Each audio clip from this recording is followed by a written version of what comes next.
ሻሎም ቅዱሳን ናይ እግዚአብሔር ጸጋና ሰላም ምስኻትኩም ይኹን።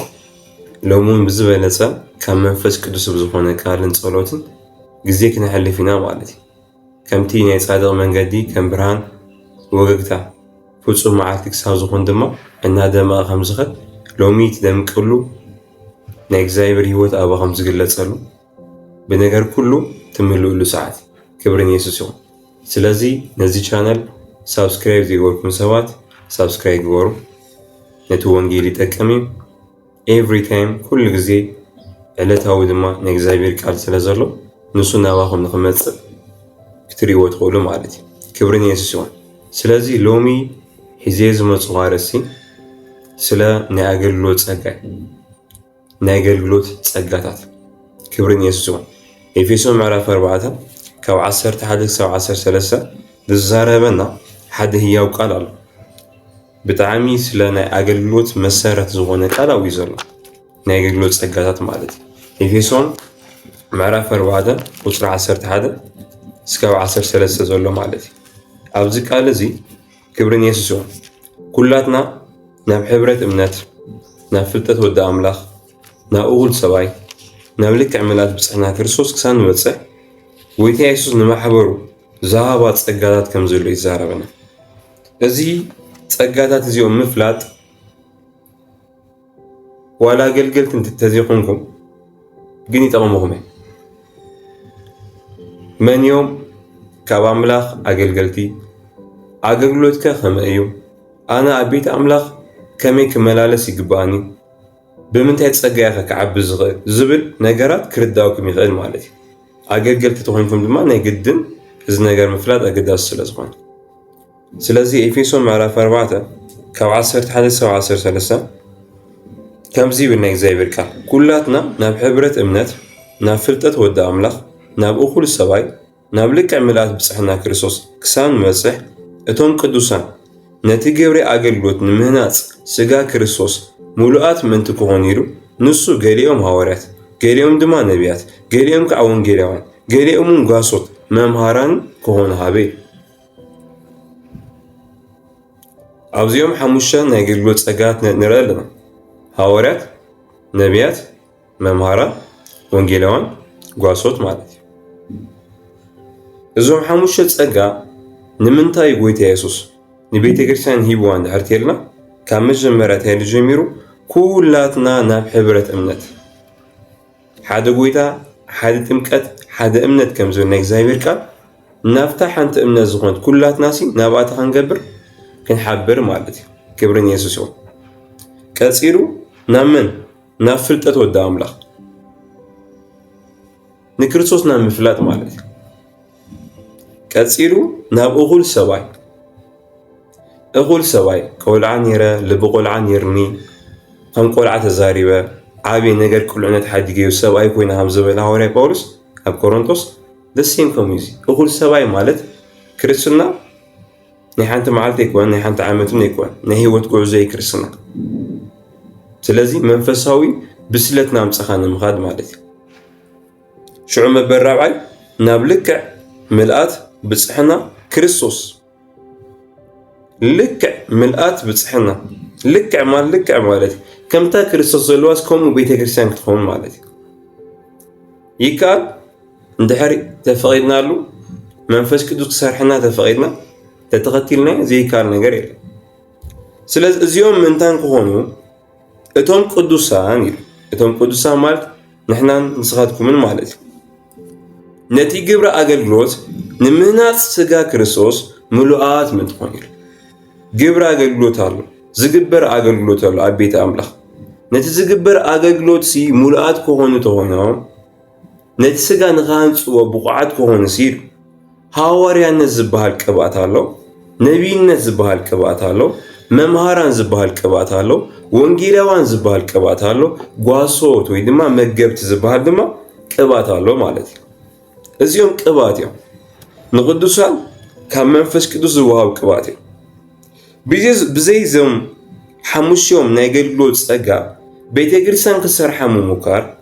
ውጤታማ ኣይትገብረካን። ብዘይ እዞም ሓሙሽዮም ጸጋ ካልኦት ጸጋታት ኣለዎም። ንኣብነት በዓል ቀዳማይ ጢሞቴዎስ እንተ ኸይድና ናይ ዲያቆንነት ጸጋ ንረክብ ኢና ሽማግሌታት ንረክብ ኢና ናብ ሮሜ ናብ ቆሮንቶስ ኸይድና ናይ ምምራሕ ጸጋ ናይ ምምሃር ጸጋ ናይ ምድንጋጽ ዝበሃል ጸጋ ኣሎ ዝድንግጽ ይደንግጽ ዝብል ማለት እዩ ፋይናንሻሊ ኣብ ምድጋፍ ናይ ምድጋፍ ናይ ቤት ኣምላኽ ነገራት ንምስርሐው ጸጋታት ኣሎ ናይ መዝሙር ኣሎ ናይ ፋይናንስ ኣሎ ብዙሕ ጸጋታት ኣለዉ እዚኦም ግን ኣትኪሩ ሓሙሽተ ገይሩ ይፈልዩ መንፈስ ቅዱስ ግን የርእየና ኣሎ ማለት እዩ እቶም ዋናው ንሳቶም ስለ ዝኾኑ ንምንታይ ወንጌል ኣብ መሰረት ነቢያትን ሃዋርያትን ስለ ዝኾነ ማለት እዩ እግዚአብሔር መጀመርያ ነቢያት ሊቑ ብጽላሎት ንክርስቶስ ኣብ ብሉይ ኪዳን ብንበዓል ኤርምያስ ኢሳያስ ናሆም ኦብድያ ዮናስ ብዝተፈላለዩ ነቢያት ገይሩ እንታይ ገይሩ ወይ ንክርስቶስ ኣኽቢሩ ወይ ቀፂሉ ሓድሽ ኪዳን ድማ በዓሉ እግዚአብሔር ብስጋ ብምምጻእ ሃዋርያት ድማ ብምልኣኽ ልክዕ ድማ ነቲ ናይ ሓድሽ ኪዳን ክርስቶስ ገሊጹ ወይ ስለዚ ክብርን ኢየሱስ ይኹን ጎይታ ኢየሱስ ይባረኽ እዞም ጸጋታት እዚኦም ቤተ ክርስቲያን ደስ ኢልዋ ክትሓቁፎምን ናይ መንፈስ ቅዱስ ኣሰራርሓ እንታይ ምዃኑ ተረዲኣ ክትመላለስ ዘጀሚራ ውጤታማ ይንኾን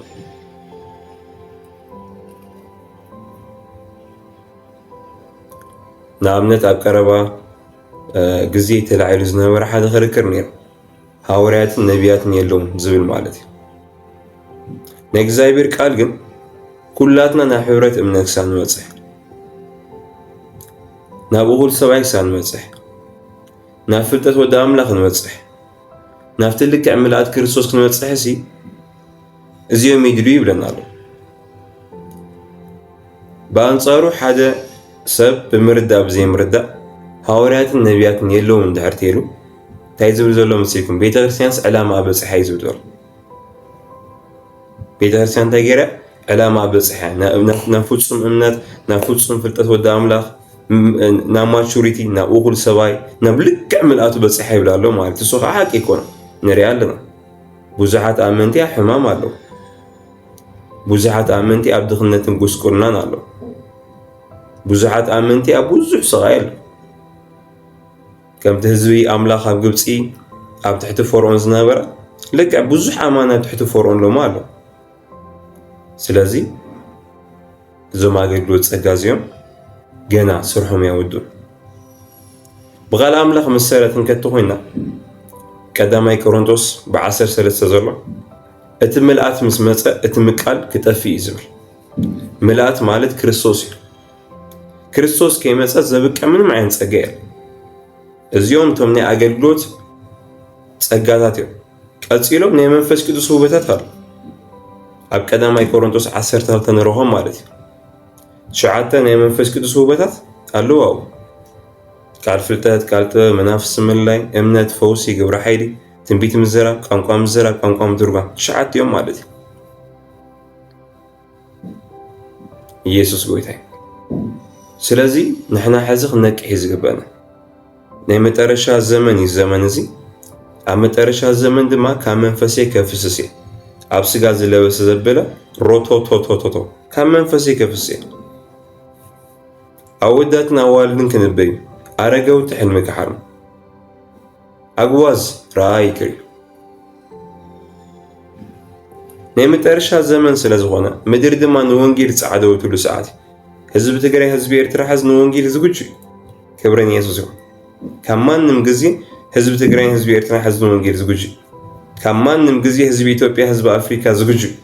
ካብ ማንም ግዜ ዓለም ሕዚ ንወንጌል ዝግጁ እወ ጸልማት ንምድሪ ሸፊና ኣሎ ጣቓውን ኣጎልቢቡ ኣሎ ግን ብርሃን ክመጽ ክብሪ እግዚአብሔር ወፂልኪ ሞተንስእ ብርሂ ካብቲ ንምድሪ ጎልቢብዋ ዘሎ ጸልማት ኣባና ዘሎ ብርሃን ይበልጽ ማንታ ካቫና ማሶርቫ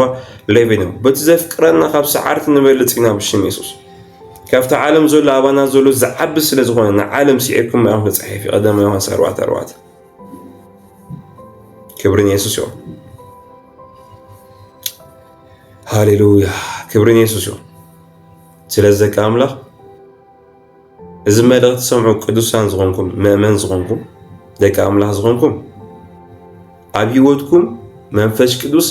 ብናይ ሃዋርያትን ነቢያትን መምሃራና ወንጌላውያን ጓሶ ዝበሃል ብሓሙሽኡ ፀጋ ክሰርሕ ደሊ እዚ ተሰውዕሉ ይደልየኩም ኣቶም ዝመልእኽቲ ሰምዑ ኣገልገልቲ ዝኾንኩም ድማ ኣምላኽ ናብቲ ዝፀውዐኩም ፀጋ ክትወፁ ድማ ብሽም የሱስ ይፅልየልኩም ማለት እዩ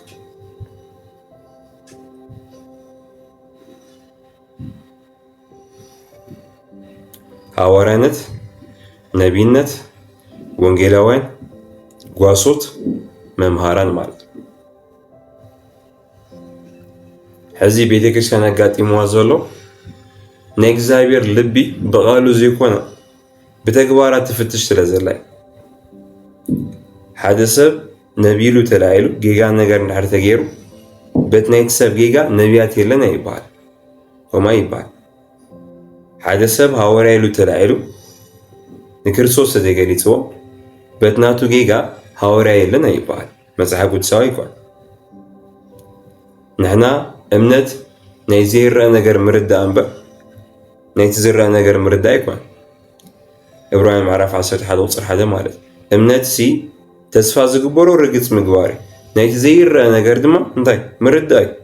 ኣብ ዘይረአ ዓለም ዘሎ ኣብ ናይ እግዚአብሔር ልቢ ዘሎ ሓሳብ ፈሊጥካ ትዛረብ እምበር ብነጋራት መፂኻ ናይ እግዚአብሔር ልቢ ይምርመርን ዓይኒ ዘይረአቶ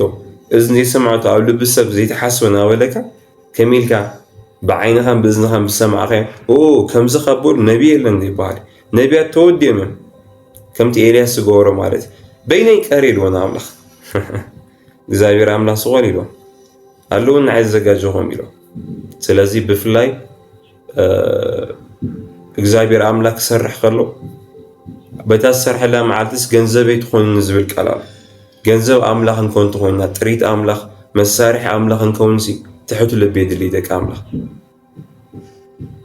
تحتنا وساني تحتنا مسك على أملخ مسمعي مسك على أملخ نسامعي جبنا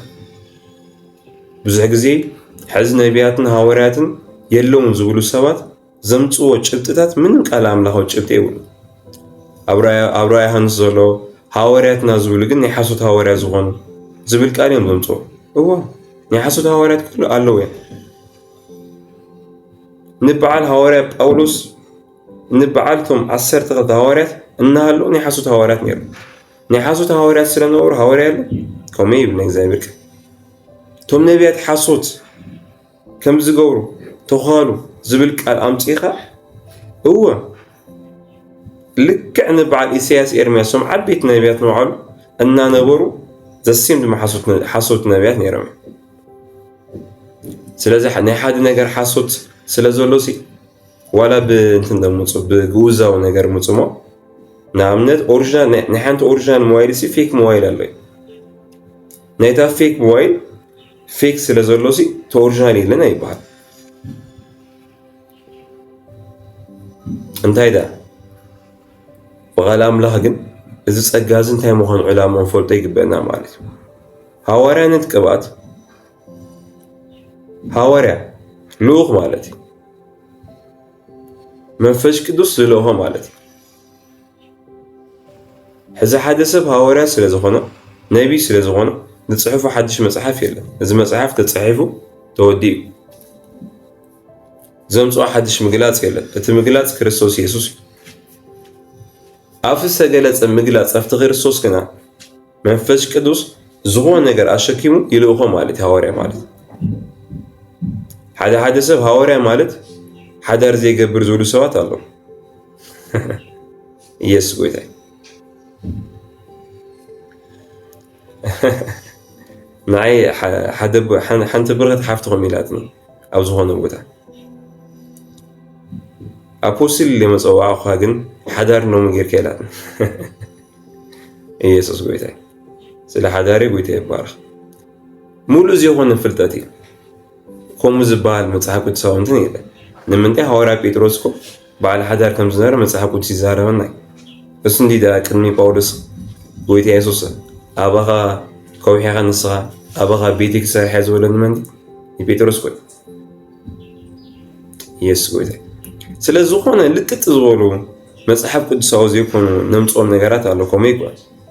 ሃዋርያነት ምስ ሓዳር ኣይኮነም ተሓስ حدار زي ولا هوري حدار زلو زي كونه شم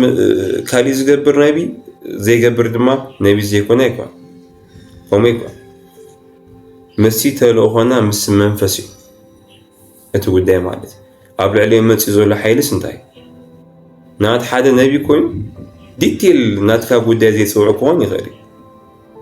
حدا دما ناتكا تلق زول قدام كزرزر كون يغير كم تلو هوي كلهم نبيات معاركون كلهم هوريات معاركون نعمت هوري بيتروس هوري باولس زما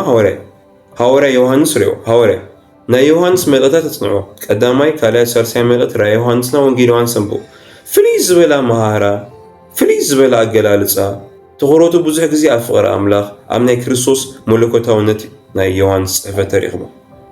كريستوس ملكوت مغان مور فوكس ناقبرا كتسفيل دما ناي فغري نابرا يتخورس قبر بيتروس تاريخمو أمناي كاركتر نابرا أم مكرا سلو ونجيل أبز حلف نابرانا أب كاركتر توكر جيري بيتروس عيفو ملغتاتو هوري باولوس سريغمو نافتي بكريستوس زولو تسأقا ناي كريستوس تسأقا أو عميقو يتزاري بخير سلسيون من هورياتي يقول كلهم هوريات معارين مالت يكون أملاغ بزهاهم تلوخو سفل علي نجر ميهروم سبيخهم يمزحلفو سلازي مسحاب قدسنا نبعل بعلو دم هوري باولوس انتايرو هوري بيتروسنا برناباسي احواتنا يزورا له يلو ويجوتيز حافت حيزوم حدار حيزوم يلو بيتروس جن سوري باولوس جن يسوع كريستوس قويتاي قال بغالو الزبها على مسحاب قدس صوري نجر ولا تدي ترخبه اسكاب حزم مالتي جن زيبولو زغلصو لسفرا دمالو كم زغما يزولو لسفرا كم زغما يتخونو ويبزاو زاوت حدار زولو مالتي قانون مثلا نصي هوري باولوس حدار نورو هنا اي مسخ حزي هوري باولوس حدار نيروز بالحساب يبليت نعوز جلسه لي سلازي رخوكم مالتي حدا ناي مسحاب قدس مامارا نيروز ولو سوات الله كم زغمزي لهم بزح حاجه تمصو جن بتزولو انتهينا يعني هلونا قداس يكون اتوانا قداس هوري باولوس سو ونجيل ونجيلي زورا نحزابنا عنا زمت ونجيل مالتي سلازك أملاخ نفتي تسأقا تلوخون عقل قلوتون كنري قبعنا مالتي نبيات هاوريات مماران وانجيلوان قواسوت مالتي تغطينا دما زمرتي مرحتي مهارتي زمهورو بغنعنا همورو نيك زايبك قالوا إذا هم قال أملاخ همورو سلازارة دنقصتي دقفتي دياقونات ناي أنس ياقلولوت هالو ناي شماقليت أقلولوت هالو بزح نقرات لو مقعا بفلاي شرش كله منفسها ونقرات رايكون أقلولوتا بزح سقا أقلولوت اللواي ناب دخات كتوصحي قبايو نا أرقوتي كتتقبري قبايو بزح قربيت هالسان إذا صفحي أملا همسا أسلازخونا سلازنا زغلو خا نعوز خون تصقات كم زول حان رسعي قبنا بفلا دقفتي زبتبل تصقالا يسكويت دقفتي تبل تصقا بطعمي وساين تصقا أفتح تصقا نسا بزح نقرات كنكاتتن كنحزن نغاليا بزح نقرات حزنا ناي مقعاس عقمي أفتح أتزدقوفو توم دقفتي تبل قال بزح تصقاتات تينا هنكسلنا نغال مالتي هو هيلبرس يقولوا مالتي هيلبرس دقفتي نعملت أبو لي كده موسى سرحة بيت مقدس تاريخهما قدس عصد حكي آتيهم تاوت هالو بزن أربعة بزغلته بتغلته ما تحزر له أربعة ما أزنا له كريب هالو متعرقي هاي مخدن هالو مانا ناي أرون بترنا دم يسوس نتسجلوا بالعلي نتصلات أمني زجبر رالو كذات أبي توباتهم ريوا يتوباتهم تاوت ناي بقول كده لكم مالتي مجارجة تالو بوزح نقرالو تفولتوا المجارجة بمسماري انت زجبر حكيت تحزنا مريت ذا مومنت دخول نقر توديو تعنشت ويتاي مسمار توسع يودغي እቲ ኣብ ምድረ በዳ ንሃሎ ድሓር እኳ ሰሎሞን ገዛ ሰሪሕሉ እዩ ኣብቲ ምድረ በዳ ንሃሎ ግን ሓንቲ ተነቂላ ኩሉ እዩ ዝወደቕ ስለዚ ኢቭን ዞም ንእሽተይ ፀጋታት ዝመስሉና ኣብ ቸርች ማለት እዩ ቸርች ምውልዋል ክኾን ይኽእል ናይ ዲያቆንነት ፀጋ ቸርች ወንበር ምቅራብ ዝተፈላለየ ነገር ምግባር ንእሽተይ ዝመስሉ ንእሽተይ ኣይኮን በፍጹም ንእሽተይ ኣይኮን እሳቶም እንተወፂኦም ከምቲ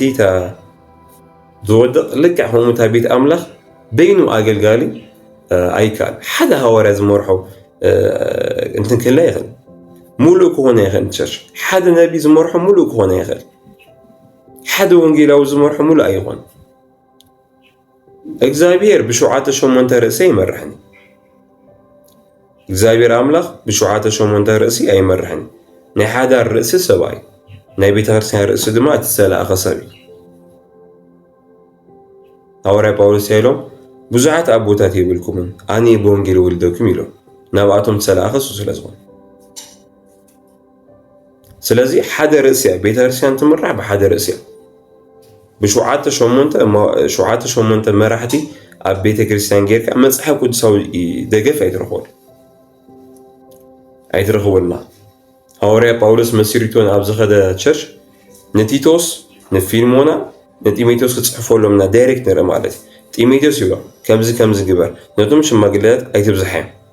ነቶም ኣወዳት ከምዚ ነተን ኣጓላት ከምዚ ቲቶስ ከምዚ ግበር ከምዚ ግበር ሪኦም ጉዳይ ቲቶስ እዩ ዝመርሕ ነይሩ ጢሞቴዎስ እዩ ዝመርሕ ነይሩ ኣብ ልክዕ ኣብ ሓንቲ ሓዳር ተሰብኣይ መራሒ ናይታ ሰበይቲ ወለዳ መፅኦም ኣብቲ ገዛ መራሕቲ ገለ ናይቲ ሰብኣይ ኣዲኡ መፅያ ኣብቲ ገዛ መራሕቲ ኮይና እታ ሓዳር እንታይ እያ ትኾን ትባላሾ እያ እታ ሓዳር መራሕያ ርእሲ ሰብኣይ ናይቲ ሰብኣይ ርእሲ ክርስቶስ እዩ ናይ ክርስቶስ ርእሲ ድማ ኣምላኽ ስለዚ ስልጣን ክነኽብር ድማ ይግበአኒ ቤተክርስትያን ውጤታማ ክትኸውን ሓደ ሰብ ክመርሕ ኣለዎ መፅሓፍ ቅዱሳዊ እግዚአብሔር ብሙሴ ኣውፂዎ ካብ ግብፂ ማለት እዩ እግዚአብሔር ብጳውሎስ ብጴጥሮስ ናበለ ማለት እዩ ሓደ መራሒ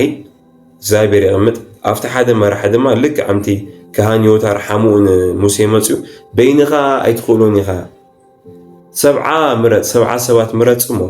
ፀጋ ይካፈሉ ንሳቶም እንታይ ይግበሩ ውረድ ተዋረድ ናብ ታሕቲ ንኣትዎ ይምርሑ ኢሎም ስለዚ ልክዕ ከምኡ እዩ ዝኾን ሓደ ኣሎ ትሕቲኡ ድማ ናበለ ናቐፀለ ይኸድ ማለት እዩ ኢየሱስ ክርስቶስ ጎይታ እዩ ስለዚ ሎማዓንቲ ጥልቕ ኢለ ኾንኩ ንኣቴ ኣብ ጫፍ ገምገም ባሕሪ ይዛረብ ዘለኹ ንምንታይ ንውሃብ ክህልወኩም ከምዚ ንእሽተይ ኣፍልጦ ክህልወኩም ናይ ፀጋት ኣሰራርሓን ናይ ኣገልግሎት ኣካይዳ ናይ ቤተክርስትያን ኣመራርሓ ዝኾነ ፍልጠት ክህልወኩም ስለ ዘለኹ እየ ሃሌሉያ ከምዚ ጌርና እንከተጀሚርና ቤተክርስትያን ውጤታማ እያ ትኾን ደቂ ኣምላኽ ኣብዚ ዓለም እዚ እታ ዝበለፀት ቤተክርስትያን ትበሃል እታ ዝበለፀት ኣብ ቤተክርስትያን ዘሎ ሂወት ኣብ ካሊእ የለን ኣብ ቤተክርስትያን ዘሎ ሓይሊ ኣብ ካሊእ የለን እንታይ ዳ ከም ቃሉ እታ ቤተክርስትያን ክንሰርሓ ተጀሚርና እታ ተሰርሐት እታ ተነፀፈት እታ ተሰረተት ማለት እዩ ንሕና ይኹንና ንጅምራ ጎይታ ኢየሱስ ብደሙ ጀሚርዋ ከይዲ ምዕራፍ 2 ብመንፈስ ቅዱስ ተኺልዎ ሃዋርያት ድማ ኣስፋሕፊሖሞ ንሕና ክነስፋሕ ኢና ሕዚ ማለት እዩ ስለዚ ነውሃብ ክህልወና ከሎ እናቱ ኣፍልጦ ክህልወና ከሎ ግን ውጤታማ ዝኾነ ናይ ቤተክርስትያን ኣካይዳ ናይ ፀጋ ኣምላኽ ኣሰራርሓን ይህልወና ቤተክርስትያን ናይ ሃዋርያት ፀጋ ተኒዕቃቶ ውጤታማ ትኾን ይትኽእል ንምንታይ ኣምላኽ ብሃዋርያት ተስፋሕ ነቢያት ንዒካ ዝመፅእ ለውጢ የለን ነቢ ምንዓቕ ማለት ዕንቲ ቤተክርስትያን ምንዓቕ ነቢ ናይ ቤተ ኣምላኽ ዓይኒ እዩ ሃዋርያ ምንዓቕ ኣእምሮ ቤተክርስትያን ምንዓቕ እዩ ሃዋርያ ኣእምሮ ናይ ቤተ ኣምላኽ እዩ ወንጌላዊ ምንዓቕ እግሪ ቤተክርስትያን ምንዓቕ እዩ ወንጌላዊ እግሪ ቤተክርስትያን ፓስተር ምንዓቕ ኣእዳው ጎይታ ምንዓቕ ማለት እዩ ንምንታይ ፓስተር ኣእዳው ቤተክርስትያን እዩ መምህር ምንዓቕ ልቢ ኣምላኽ ምንዓቕ ማለት እዩ መምህር ልቢ ቤተክርስትያን እዩ ልቢ ኣምላኽ እዩ ዝገልፅ መምህር ኩሎም ናይ ባዕሎም መልክዕ ኣለዎም ግን ቶም መሰረቶም ቶም ናይ ሃዋርያትን ነቢያትን ቅብኣት ብዙሕ ግዜ حواريات النبيات أبزلوا السفرة ممهرانا وانجيلو عنقواسط كله قرب يسون قليلي نمتى يتابع عليه حواريات زولو منفس نبيات نمسا قليلي مصحف قدس قويتا يسوس مجمرة نبيات يخون دي حواريات دي بتوم حواريات كن نبعال يهودا سيلاس أغابوس بها النبيات دما أب قبر حواريات وليدومم أمسيمم سارحمم مسقا أملاح مالت سلازي ذا سوى مصحف قدسون مجمرة حواريات كال أيدما نبيات سالساي قبر تحيري نابلة ضد سلفت أورندوس مالت لومي بشم نازريتاو يسوع صليلكم الله እግዚአብሔር أملاخ ناي أغلغلوت أسرارحو بفلاي ناي أغلغلوت صاوي زلكم بز ነገር መንፈስ ቅዱስ ከመራኩም ይጽላለሁ የተቀባት መምህሪ ብዙሕ ኢንፎርሜሽን ብዙሕ ፍልጠትን ብዙሕ ዘረባን ኣብ ዘለዎ ዘመን ኣይና የተሐቅን ምፍላጥ ቻሌንጅ ዝገብረና ታይም ኣብ ከምዚ ዓይነት ግዜ ናፍቲ ቅባት ናፍቲ መንፈስ ቅዱስ ምጽጋዕን ናፍቲ ህያው ሩባታት ማይ ህይወት ዝኾነ መጽሓፍ ናኡ ምጽጋዕን ሎሚ በኢየሱስ ስም ጽለይልኩም ኣለኹ ብሽም ጎይታ ኢየሱስ እግዚአብሔር ኣምላኽ ይማርኩም ዓይንቲ ልቦናኹም ይኽፈቱ ናይ ኣገልግሎት ጸጋ ናይ ቤተክርስትያን ኣካይዳ ብፍላይ ኣብ ኣገልግሎት ዘለዎም ሰባት ዓይንትኩም ይኽፈቱ መንፈስ ኣምላኽ ዘየለኹም ድማ ካህናት ኢና ኩላትና ኢንጂነር ኮይንካ ካህን ኢኻ ካህን ኢንጂነር ኢኻ ዶክተር ኮይንካ ካህን ዶክተር ኢኻ እንታይ ማለት ካህን ኩሉ ግዜ ኣምላኽን ህዝብን ኣብ ማእኸል ኮይኑ ዘገልግል ማለት እዩ ዶክተር ኮይንካ ኣብቲ ናይ ዶክተር ኣብቲ ሆስፒታልካ ወይ ኣምላኽ ይባረካ ናይ ባዕልኻ ተኺልካ ስራሕ ንህዝቢ መፍትሒ ምፅእ ንምድርና ሆስፒታሉን ጥበብ ኣምላኽ ውበት ኣምላኽ ትዝበለፀ ብክርስቶስ ፈውስ ናይ ፈውሲ ንስዩ ትኹረትና ግን ድማ ተመሪሱ ሜዲሲን ናይ እግዚአብሔር ጥበብ እዩ ዝበለፀ ፈውሲ ነኽብደሉ ምክንያት ግን ሓደ ግዜ መድሓኒት ክወፅሐሉ ዝኽእል ስፍራ ብጣዕሚ ሊሚት መንፈሳዊ ስለ ዝኾነ ሕማም ስለዚህ እግዚአብሔር ይባረካ ናይ ባዕልኻ ሆስፒታል ጌርካ ስራሕ ኣብኡ ኮንካ ካህን ኮን መላእኽቲ ይእትውዎት ሆስፒታል ህልውና ኣምላኽ ሆስፒታል ይሓስቡ ስጋዊ መፍትሒ ጥራይ ዘይኮነ ከዛ ባሻገር ድማ ክብሪ ኣምላኽ ምሳኻ ይስራሕ መምህርቲ ኮንካ ብጣዕሚ ናይ ሎሚ ህፃውንቲ ብጣዕሚ ህይወቶም ተሰሪሑ ናብ እግዚአብሔር ክዓብዩ ይግባእ በእምሮኦም ክወስሉ ይግባእ ፍልጠት ብዘይ ነፍሲ ነፍስና ብዘይ ፍልጠት ሰናይ ስለ ዘይኮነ ማለት እዩ ዝተፈላለዩ ናይ ባዕልኻ